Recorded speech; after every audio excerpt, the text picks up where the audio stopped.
William Morrow and HarperAudio present The First Princess of Wales, a novel by Karen Harper, performed by Bianca Amato.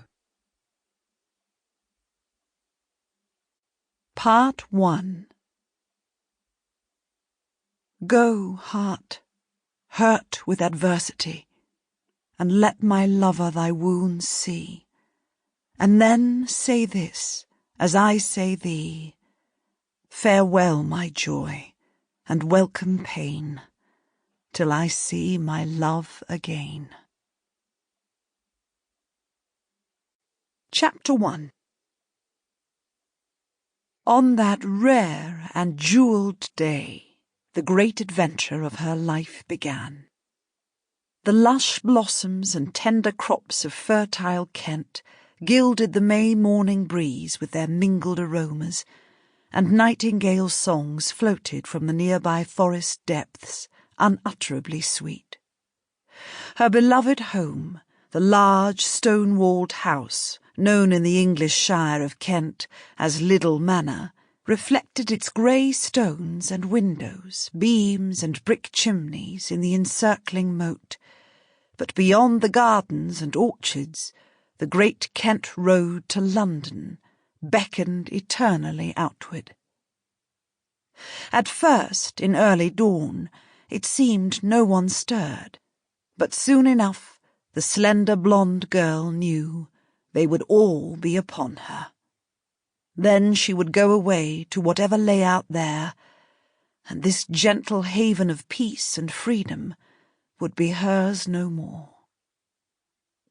It was not that she was afraid, she told herself determinedly, as she stood barefooted at the window in a favourite short linen chemise she had long ago outgrown, but still stubbornly slept in, no matter how her maid railed at her about it. Joan of Kent, as the shire folk called her, had never been afraid of anything, not yet, at least. Besides, since she was granddaughter to the past King Edward I of all England, she had always known deep inside she should never be meek or afraid of anything, even if she were a woman. There had not been one thing yet in all of her life here at Liddell she had wanted to possess or to do that she had not had or done. That is, not until a fortnight ago, when her eldest brother Edmund, Lord of Liddell Manor, ever since their father had died so long ago, had come riding home from King's service and told her she was leaving Liddell to be reared at court with the King's family.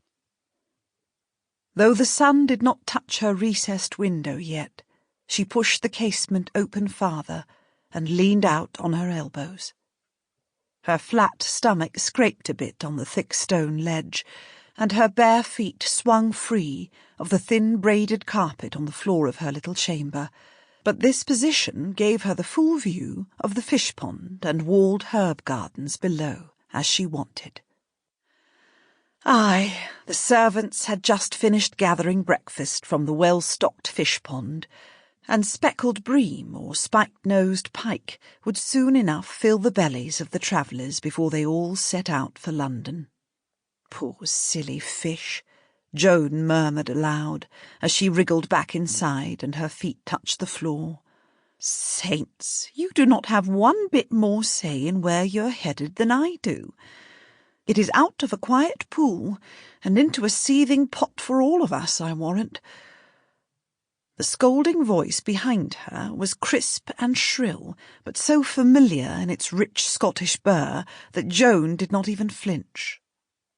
"Lady Joan, my own dear lassie, skittering about bare-legged and muttering rebellions. Aye, I caught your tone, and know your wayward heart about this honour that's befallen ye."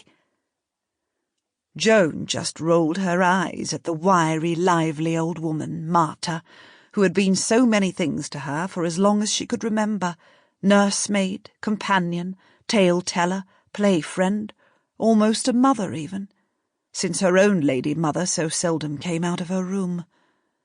Joan gave her luxuriant, nearly hip-length hair a wild toss off her shoulder. Sample complete. Ready to continue?